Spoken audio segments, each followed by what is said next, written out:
This episode is general information only, full disclaimers in the notes.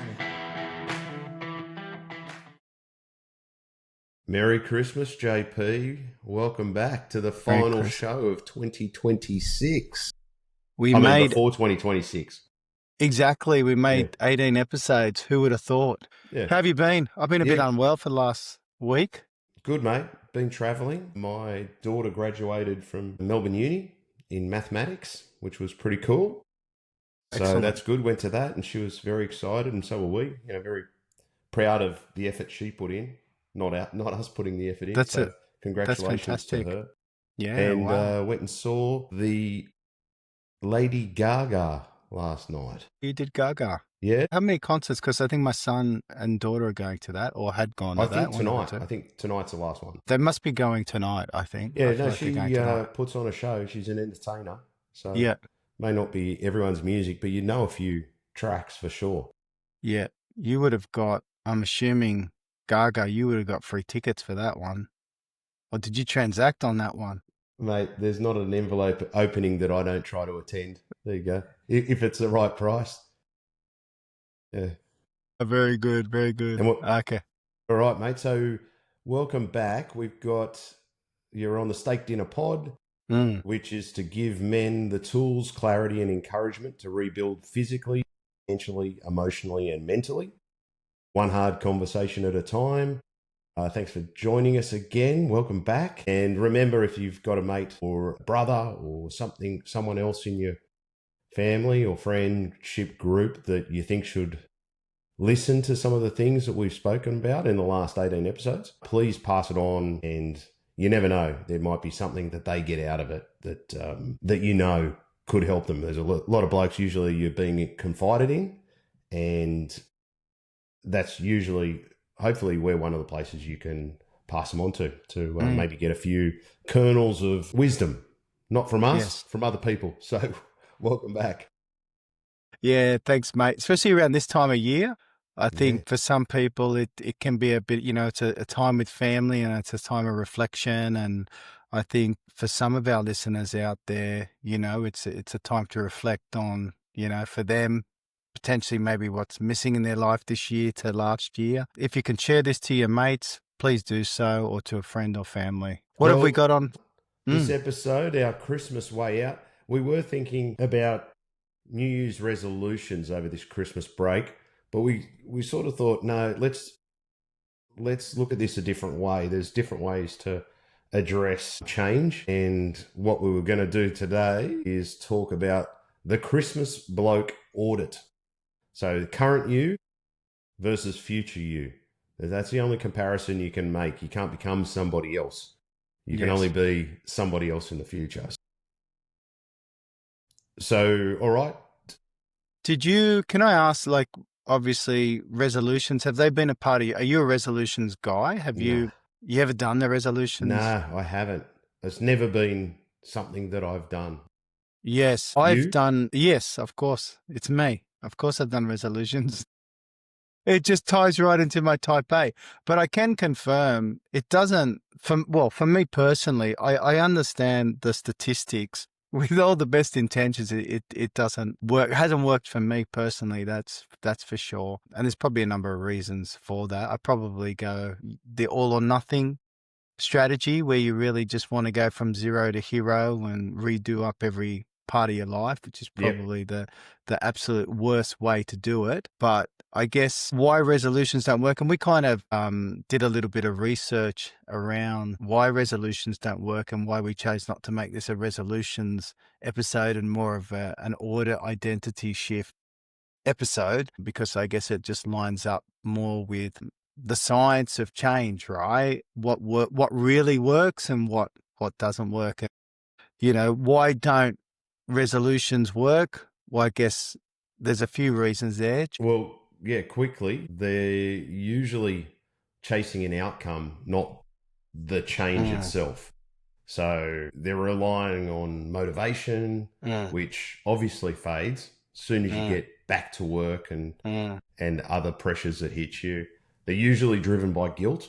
You look down at your waist area and say, mate, that's been a pretty gluttonous Christmas period, I can change that, but that's a guilt type thing rather than moving for different reasons. Most people write down vague ones, like I'll go to the gym more. It's not a smart goal type thing.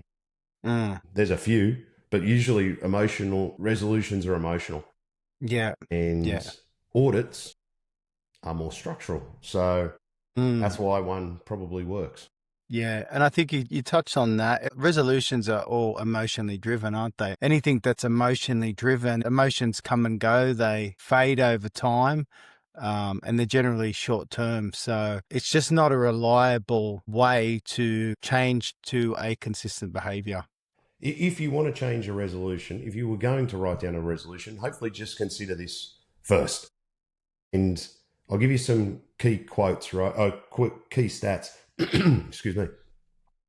80% of midlife men say that they're carrying responsibilities they've never spoken about to anybody.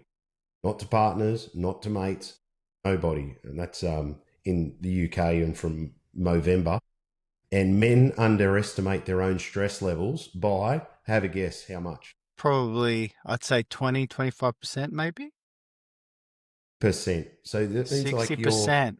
You've got so much stress on you from so many different places and a bloke will say, oh, yeah, but this is normal, right?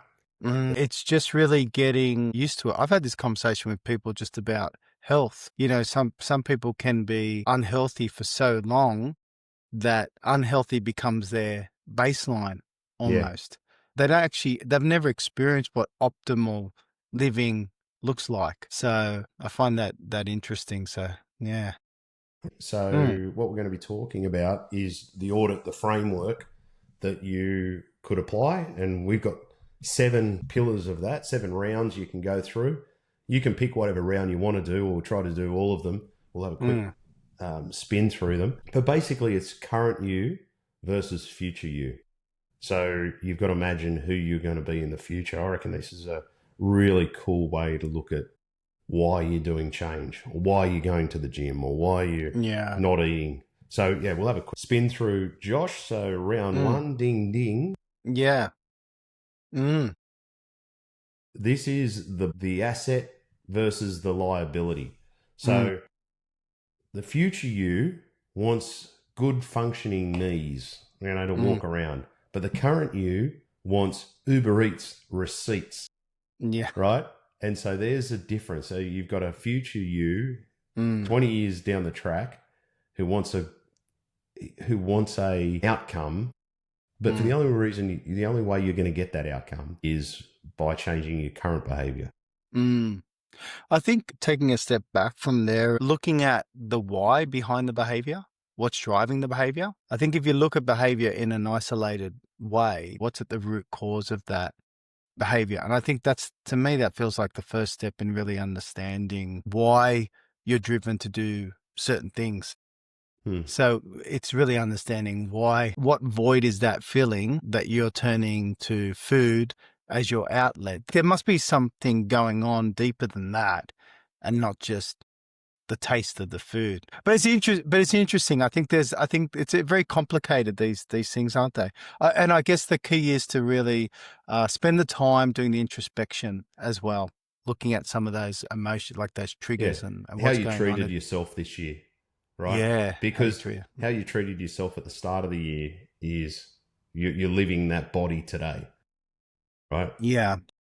I don't know. My dog died in February.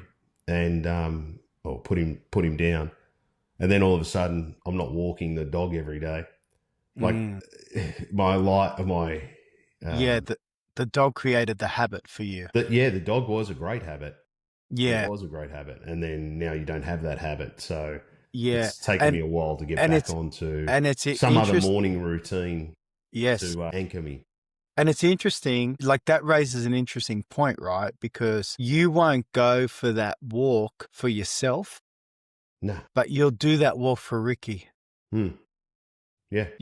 And I've heard this come up before about if people showed themselves the kindness that they show other people. Like the things that you'll do for other people but you won't do for yourself, you know. Yeah. I find you look at your parents and stuff like that, if something's wrong with us health-wise, they're calling and they're trying to, don't do anything, it's lie down and take this and take that and rest up and eat well. But then when they're sick, they just, it's okay. Just going to soldier on. But when you're sick, it's like, no, everything needs to stop and you need to reset. Yeah, here's what you have to do. Have your chicken soup. Yeah. 100%. But we don't tend to we don't sort of get out of ourselves and treat ourselves with that same kindness. And that's interesting. Yeah. I'll give you the one quote that I liked out of this. Your body is the one thing you can't outsource. Invest now or pay expensive interest later. Yes. And that's true, isn't it? And there's a book I'm reading at the moment called The Body Keeps the Score. Right? Yeah. And it really does. And you keep, when you're in a good state, you can get away with these things. It's like people that smoke and they smoke for 15, 20 years, but they've started in their 20s relatively, you know, they don't see the long-term impacts of these decisions, but every decision every day is really going to push the needle towards a good outcome or a bad outcome, you know? Yeah, mate. Think of your future self and make your decision around that person, if possible. So the action that we had, book your full bloods, your doctor, get that done as soon as possible. You don't have to wait till the new year. You've probably got some spare time, and your health check. And then you can audit yourself for the end of 2026. Do it at the start of 2026 and we'll see how you go next year. Yep. So that's round one. Round two, the money. Now you put this one in just for me. I saw so many things that were just aimed to stab me in the kidneys. Well done. That's all right. Merry Christmas. Okay. So money always tells the truth. Future you wants stability. Current you wants dopamine. So, all right, time for a behavior audit. Right. Any examples? Where's money supported versus sabotage? I see it a lot with my tradie mates. Tradie blokes that I know that sometimes they earn really good money for a job that took them an hour, that's realistically, and then they don't value it, right? Yeah. Then it can go out on the pokies or something like that. They just don't respect the things as much. There's no investment that they can tie into that thing of themselves. Yeah. Which kind of devalues it a bit, doesn't it? Which I like, mate. It's one of the reasons why I told you to get started on this pod is that when I met you, you're in a place by necessity, which is probably like quite a lot of other guys who are listening, that they may have had it pretty easy to start with, had a really good plan, had a really good investment portfolio of properties, etc. And then divorce happens. And by necessity, you have to be very responsible on your money, on each dollar. Yes. Whereas before you had, I don't know, maybe the luxury of not having to worry as much. And when I watched you, the way you would do your cash flow each month, you know, reconcile it. And I thought, this is brilliant. Yeah. Well, that's what you were doing.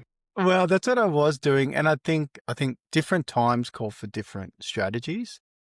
And I think depending upon where you're at, sometimes you have to be really ruthless and super engaged with that type of stuff. And so for me at that time, I just had very limited resources.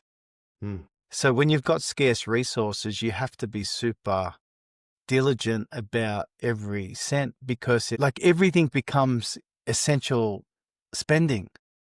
You just don't have a lot of room to navigate wants, and you struggle just to kind of get your needs down pat. You know what I mean? The basics and the essentials. So, but yeah, recognizing that. And then I think as you start to regroup, you can be a little bit easier on yourself with that type of stuff, and probably less frugal and not as prescriptive with some of your monitoring and budgeting and stuff like that. So, well, there's one here which is spending tied to your identity, not to your intention of saving money. And I was thinking about it, that sometimes that's hobby sort of a thing. Yeah.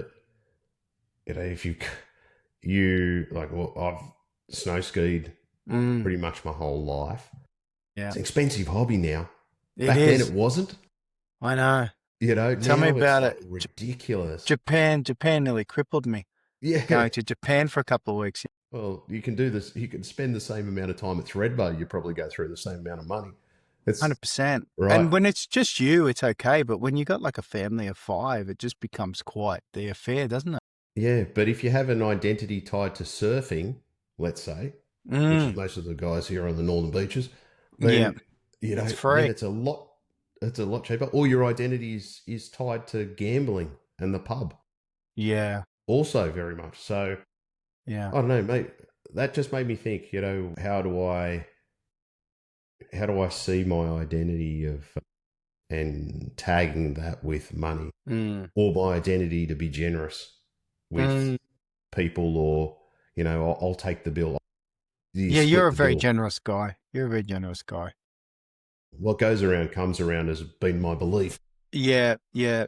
I think with it's interesting when you get to kind of our age and older, and when you start to accumulate more and more assets, and you actually start to live probably the life and have the things that you used to fantasize about in your 20s and 30s, when you're kind of living that day to day, I don't reflect on it and go, at a baseline level, I'm exceedingly happier than I was 10 years ago. And that's where I think I actually think that's tied into why we say men go through, but I suppose women do too, right? Through that midlife crisis.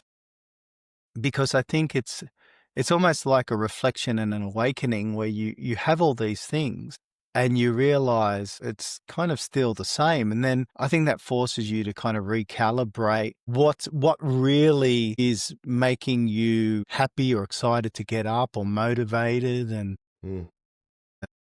And it's almost like this veil gets lifted off you a little bit. And when you reflect properly and you get out of that materialism mindset, you realize that, health, nutrition, good relationships, having keeping your mind sharp. Other than that, that's pretty much checks most of the boxes. It doesn't cost much. No. It doesn't cost much. So you're very good if you can tie your identity to those 4 things you said, or maybe a bit of wisdom as well. I think so. Maybe add a 5th one, because if you're also the lifelong learner, learning that doesn't cost much. Intellectual pursuits, hiking, all those things. As opposed to, Josh, I'm sure I told you where I left my car to get serviced, and they had I looked over and there was a Jaguar XKJ V8 thing, like a sports car thing. I said, oh yeah, well, how about I have that jokingly for the week while they're fixing my car. They go, oh yeah, no one's got that, and gave it to me. And I don't know what the thing cost. Got no idea, but it was like hot, really hot. Yeah. Like it made so much noise. It was crazy. And I thought, wow, that would have been a dream as a kid to have this car. Yes. I drove it around and I realized it's not me. Okay. So you're telling me that car didn't actually extend your penis? Is that what you're saying? No, apparently. No. Really? But also it made me think, that's good, because imagine if I'd have gone through a process where I thought, oh, this is what I need. I need this because I don't have something else, like you were saying about cause and effect. It's a validation. Yeah. So I'm so glad that I had this car for the week. Yeah. Yeah. Now, action points. You've got to give yourself, from a financial perspective or money side of this, think about what financial choice would future you undo, And so what's one regret you had this year? Maybe one win you had this year, and one rule you're going to give yourself for the future you. So write that down, put it down, maybe have a think about it, press pause, come back, what you did this year. And yeah, mate, the beauty is as long as we keep going, you can always change something. So that's 100%. Well, that's what life's all about, isn't it? Yeah. It's so you want to hit round 3? Yeah, relationships. We love this topic, so, relationships. Relationships either compound quietly or drain you slowly. So, okay. So, and what are these things? And mate, I had a few conversations this week with people like this. One-way friendships, the ones where you always are giving everything, but it's never coming back. They're never. Yeah. Did you have Did you have that experience yourself a little bit? No. I was talking to somebody this week, and they were saying that they had their birthday, and a couple of people didn't come back to them or follow up through the. Even though this person had helped out these particular people a lot during the year, and just one way sort of things that drain. Like, is it really a relationship? Yes. But I think, it's we've chatted about this on previous episodes. It's a double-edged sword, those moments, because it's disappointing, but it's also good to know. Yeah. I agree. You're learning something, and with every negative, there's generally something positive that comes out of it. And if that, for that person is saying, you know what, I think this year is the end of that. I'm not doing that anymore. It's one-way traffic. The relationship is one-sided. We're not aligned in terms of where we see this relationship. For your mate, it was a friendship. For them, it was a relationship of convenience. Yeah. Yeah, it was someone that they could go to for bounce an idea off, but really that was it. They took up all that other person's time. This was about a relationship that it ended, and it was like, well, spent so many hours helping you, listening to you cry, about all these things, and then in the end, no reciprocation. So, the other one is that we've talked about before, though, is who you hang out with, or those good relationships that you have. Show me the 5 and I'll show you the average. Right? Yes, it's so true. Surround yourself with people who are good people. And I find too, and part of the reason I think my friendship circle has shrunk is because when you're really honest about where relationships are, and those people are honest about relationships, and you hold your relationships to a particular standard, is you end up with a small group of people that have an aligned value about what friendship means. That's kind of tried and tested over the years. You get to an age where you're just not prepared to tolerate the superficiality of those relationships you may have had in the past, and you end up with maybe 2, 3, 4, 5, however many you're lucky to have, I guess, but of really genuine friendships that are loyal, they're reciprocal, you both have an aligned definition about what friendship means, and it's generally been sort of tried and tested, hasn't it?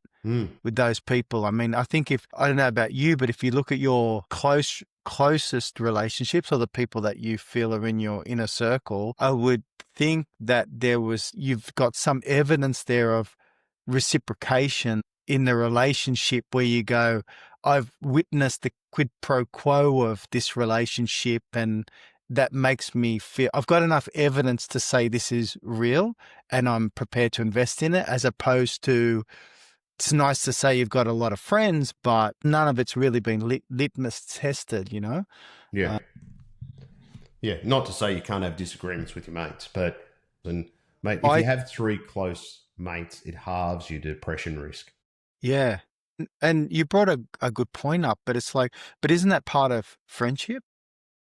Like the arguments is it's having that comfort to say we can have a disagreement, but the relationship is still beyond that. It's like your family. You disagree with your family all the time. You love your family to bits. I wouldn't say friendship should be no different to that. You should be able to have it out and say, that's okay. Well, whoever you can be yourself around, probably. Round 4, the mental load.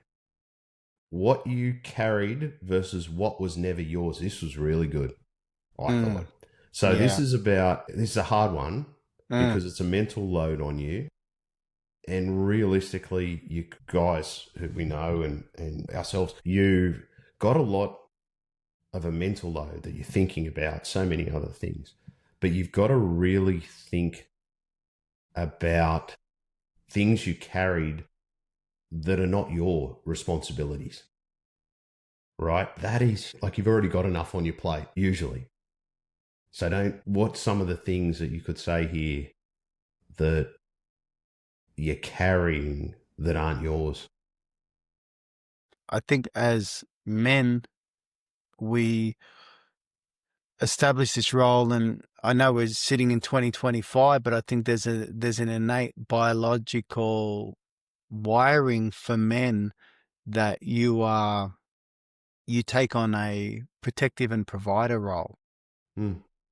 And I think a lot of those pressures, irrespective of the family dynamic, are kind of baked into a man's DNA, where he does feel that pressure, I've got to be the provider. I've got to try and keep things together. I think that can create a lot of unconscious stress in men to make sure that they're performing well in those areas. Yeah, well, anything to do with co-parenting or being separated from your kids, that's a huge mental load. Yeah. That you, like, okay, that's fair, right? That's a fair mental load that you're taking, but you're taking on others that you really, or maybe putting too much weight to other things that really don't matter. I was talking to a guy recently who he was working a very high pressure corporate role, and and it was more like, it's high regulatory things. It's in the paper. People are getting sacked, and those sort of pressures. In the end, this guy just thought about where he is in life and just said, well, do I need that extra for that amount of cash? You're taking on this mental load for an amount of dollars that plus the reduction in family time, reduction in, he's traveling all over the world sort of thing. So I thought that was really pretty strong and pretty cool thing to do. He's a lot older. Yes, but he'd kind of reached the crossroads and probably an epiphany, and probably did the ledger, the pros and cons. We've talked about this many times, haven't we? Yeah. About how much, particularly when it comes to work, when is enough, and balancing financial rewards versus workload versus opportunity cost. Yeah. It takes a really honest look at yourself, and you have to discard the ego.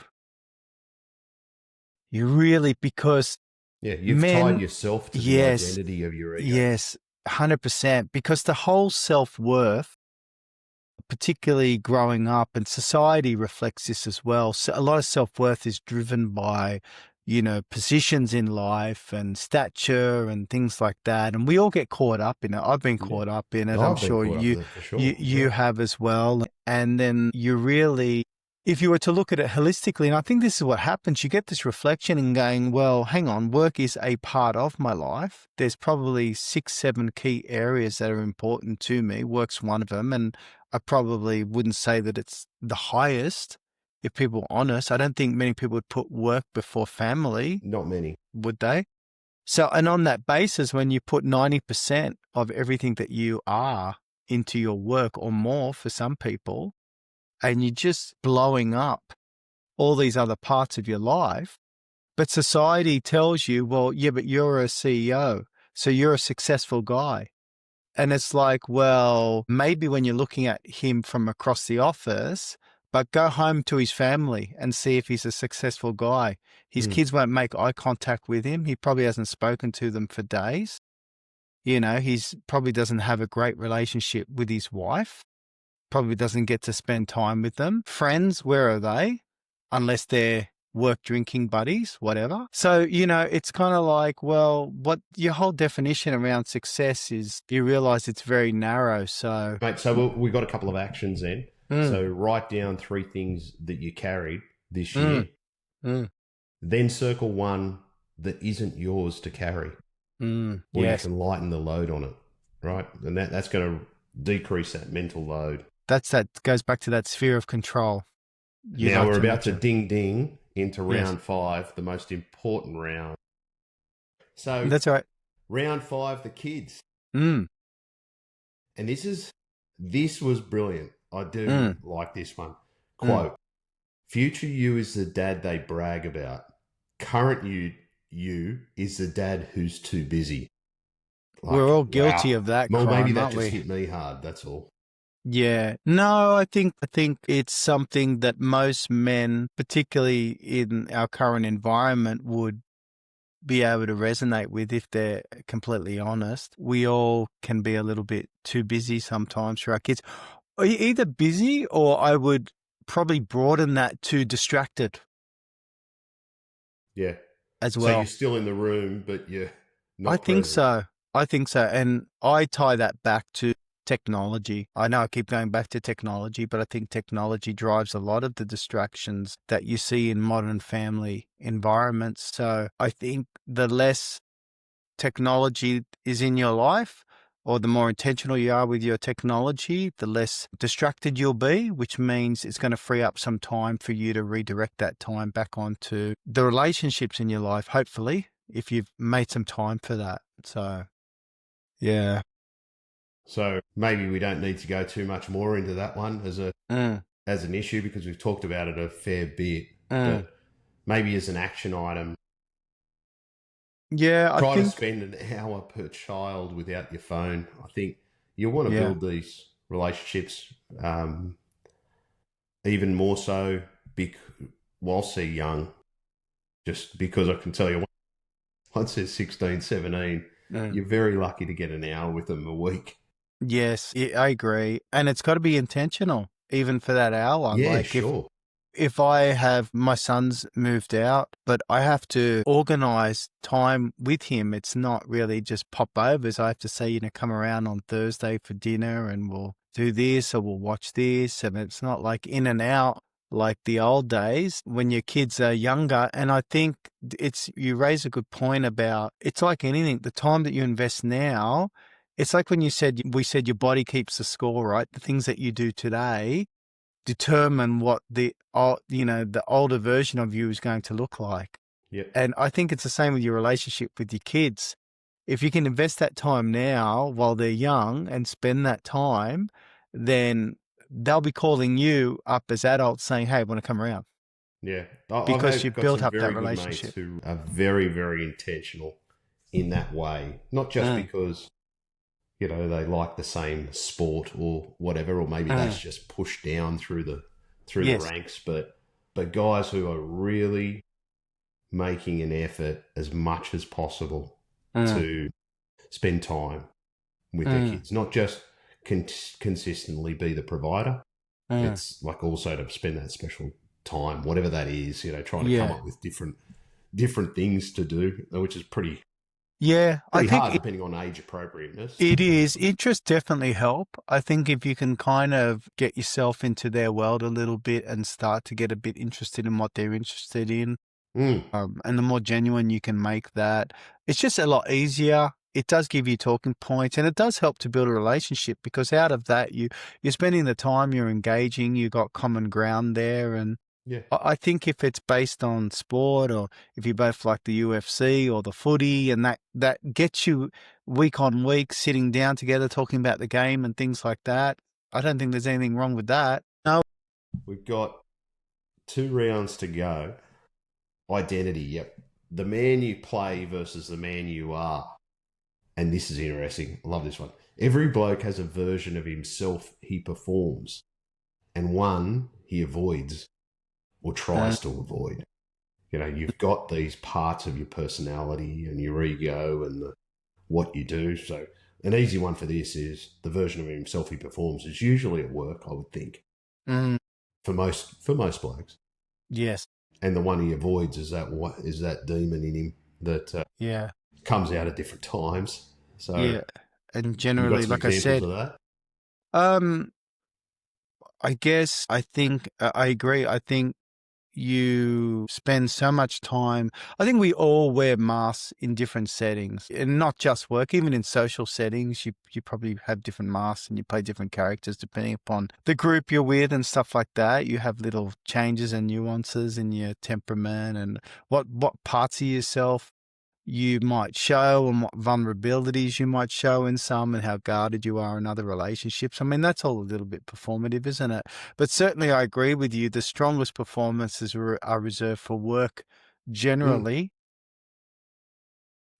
And I think the more people do that, it kind of the more performative you are at work and the less genuine you are at work, that's it. That has to be exhausting. It has to be exhausting putting on a performance at work day in, day out. And then and I think that's why some people have such a contrast at home and they leave their worst self to home because they've basically been acting all day. It's like a comedian. Comedians are very serious off the stage, a lot of them. Yeah. They're not funny guys outside of the comedic environment because they're performing. And when they're not performing, it's exhausting. They're putting effort in. Their work. It's work. Making people laugh is work, you know. So and when they're getting the feedback from the people who are watching, that's their payoff. That's their payoff, exactly. But it's like they want to escape that performance when they get in a comfortable environment. Imagine being a teacher, right? Of course, at a high school or a junior school. Yes, and you've got to be putting on a performance. Yes. To keep that in. I would imagine, clearly I'm not a teacher. I don't even know teachers. Your wife's probably closest to this environment. But I would even say that if you're teaching kids all day and that's your job and you're invested and you're putting in all the effort, when you get home and you've got your own kids who are going to school, it must be difficult for you to put in that kind of effort to your own. I've met a lot of teachers through interaction, and some teachers are their natural self as teachers. They were born to be teachers. I'm very pretty blessed that my wife's a teacher and she's in her vacation. I'm sure it's exhausting, obviously, with teaching little kids, but primary school, but she's amazing at that. And that, to your point, when she comes home, our children have done extremely well educationally. Yeah, it's like what's driving your choices in life, whether it feels like you're living your purpose or picking up a paycheck, because that would be exhausting. Yeah. I feel as well, potentially, correct me if I'm wrong, you're not sucking up to your wife because of last week's Hitler comments, are you? Jeez, you're tough. No, she doesn't listen, mate. She doesn't listen. It's the kids. The kids might listen to it.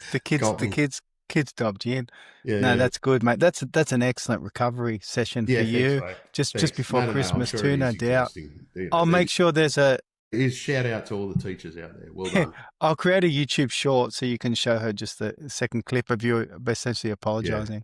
Yeah. So maybe the action here, JP, is if you're going to go for your future identity, you got to be writing down who I am, like what I am no longer, and what I'm becoming, I guess. Yes, I think that's important. I think a lot of people write goals as I want to do this and I want to achieve this and I want to do this with my weight or I want to do this with my finances. But again, just shifting it to an identity conversation is going to be so much more powerful because then it feels more purposeful. It's like I'm just doing things to live to my identity. Well, I'm calling you out on one. You used to say, which is not true, but you used to say, I've got the. Just for remember, I edit these. I edit willpower with the power of what it takes to. Oh, yeah. I got the breaking strain of a Kit Kat. That's what I used to say. The breaking strain of a Kit Kat. Breaking strain of Kit Kat. Yeah, 100%. But I reckon, not yeah. Yeah. But or maybe you for the most part though, you are quite disciplined. So yeah, I think I'm disciplined enough that I feel like I'm on a net positive on the discipline front. Discipline is different. Discipline's not really motivation though. That's just, I think, just doing enough of something. Yeah, and I think too, there's probably some things that I do tie in. The things I find easiest, and we've discussed this before, are the things that are tied to my identity. Things that are not tied to my identity are very difficult. yeah. But I've got enough identity traits that I see in myself that I think they are a net positive compared to probably some of the yourself. You are a good father. You know, you are a good husband. You are a guy who is careful with money. You're a guy who has fitness at his core. Yes. So it's unfortunately. I'm also the guy that likes eating potato chips at 5 p.m. I'm also that guy. Yeah, well, so it works both ways, but yeah, and 100% for you too. Mate. Let me do the hit jobs. No, I know, but I'm just saying. But it's interesting. I mean, we're all working on stuff. We're all working on different things, and for me, those things are easy. For other people, those things might be harder. For other people, I've got round 7 now. Round 7 is inner life, and I know that's the hard one for those of us who cannot meditate or be in silence for much time. Yes. So maybe have a think about how much silence did you actually sit in this year.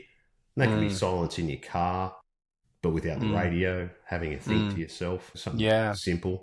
Or it doesn't need to be sitting in the corner in Kumbaya and it's humming just away. Yeah, I mean, you could just be going for a walk without your headphones on. Or going for a drive, to your point. Yeah, I find those a bit easier than sitting down and meditating. And I'm not discounting the benefits of it. I think there's enough research that says it's a good thing if you can power your way through it. For me, that's just something that I need to kind of work through. It's certainly not something that's tied to my identity. And I know for others they are, and they find meditation, they absolutely love it to bits. Yeah. Well, that's true. So that's it, mate.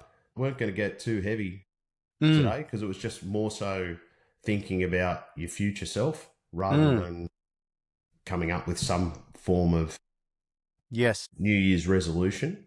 So that's your Christmas Bloke Audit. This time of year, you are going to see a lot of videos and a lot of promotion of New Year's resolutions and things like that. Nothing wrong with it, the idea of self-examination, but it's more, I think this was more about thinking about probably a different approach this year to how you may have done it in other years, and maybe framing where you want to go a little bit differently to other previous years. Yeah, audit yourself ruthlessly. Yeah, 100%. And you really become the future bloke you would think. I don't know, that one where you said, who are your kids going to refer to you as when you're in the future? Add 10 years onto your life and think about how those kids are going to react to what you did. Hopefully I think we talked about this before. It's very hard for your kid to go up and say, "Oh, thanks, Dad, for reprimanding me for bad behaviour." No, but the thing is, 20 years later, when they got kids and they understand and they say, well, I appreciate that stuff now. It's not a reflection in the moment for sure. I think when life's beat them up a little bit and they shine through and they see that they've got values and character, and they know that a lot of those things that you were trying to instill in those disciplines were helping to actually shape that character. And then I also think that they probably see people around them who have not had that, and they see the way their lives have unfolded, and they see some of their friends that may have had lives where they go, oh, their parents used to let them do this and that, and they got everything as kids. And they see what that looks like 15, 20 years later and go, I'm really glad you didn't do that. It's like I always say to my parents didn't give me much. they didn't give us much. I mean, they gave us the basics, education and food and stuff like that. They weren't throwing stuff at us and big holidays or toys and things of that nature. But I always say the best gift my parents gave me was, and disciplines and traits that I can take with me.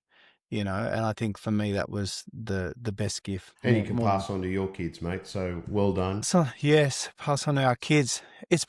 This has been good that I've enjoyed this year. We actually made it this far, which is great. Well done, and JP. I'm Thanks looking for bringing forward me to along on this. Yes. Are you up to continue next year? Mate, season 2 or season 2.